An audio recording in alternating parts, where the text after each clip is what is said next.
The capture of Nicolas Maduro was the physical strike, but the psychological strike is a systematic strategy by the U.S. government to install female placeholders as presidents in every region they intend to dominate. This isn't just about politics. It's about a cold realization within the halls of power that female leaders are the ultimate tools for pacification, manipulation, and the destruction of the domestic unit. The traditional era of the strongman is over. Nip that shit in the bud, especially with the way they going. The ruling elite and governments of the world has already discovered that a male dictator breeds immediate resistance. But a female, especially a female leader, offers a soft, humanitarian mask that disarms the public while the same iron-fisted policies are executed behind the scenes. Government administrations has realized that the path of least resistance is to place women in power who are perceived as more cooperative and agreeable. Let's look at Venezuela. By installing Delcy Rodriguez instead of a revolutionary male leader, the U.S. ensured an immediate $3 billion oil deal.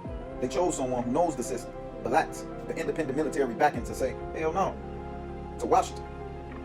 Think about that. Power players in D.C. are operating on the documented belief that it is easier to manage a female leader through a combination of financial incentives and diplomatic pressure. These women are not given power, they are given a script. The most insidious part of this global chess move is how these appointed women that are designed to divide the government isn't just controlling nations. They are using these female figures to destabilize personal and domestic relationships at home and abroad. Let's start with domestic sabotage. By elevating hand-picked female leaders, the state creates a deliberate ridge in the private lives of citizens. It fosters a climate where traditional gender roles are treated as obsolete, forcing a re-education of the household that prioritizes state loyalty over family loyalty. Now I want y'all to think of the mindset of the woman today and how uncooperative and unagreeable they are with anything when it comes down to gender roles and everything that we've done traditionally, and you will understand why I am saying these things to you. This is not just a theory anymore. This is actually coming to the forefront.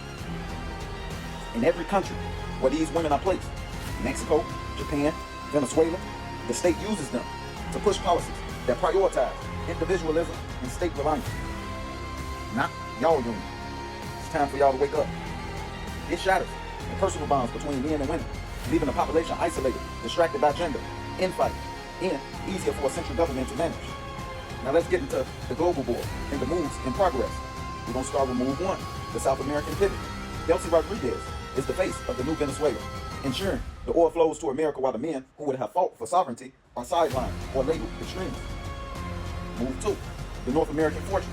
Claudia Sheinbaum in Mexico executes the most aggressive border and cartel policies in history, yet does so under the guise of social reform, making it impossible for critics to attack her without being labeled. I would say that's smart than a motherfucker, but I'll let you pick up the pieces that I'm putting down. Move three, the Pacific Sentinel. Sane Takachi in Japan provides a calm face to what is actually a massive U.S.-led military buildup, disarming the anti-war movement by framing militarization as protection. The ultimate goal is for the U.S. government no longer looking for allies. It is looking for managers. By placing women at the helm of client states, they achieve a double victory. The world sees progress in representation, making it harder for the UN or human rights groups to protest. By elevating these specific figures, they ensure that the traditional, independent power structures, usually led by men, are dismantled and the core society is broken down into a manageable, state-dependent pieces. We have seen the pattern. The capture of Maduro wasn't just an arrest. It was the clearing of a space. The installation of these managed matriarchs isn't about progress. It's about a new kind of silence.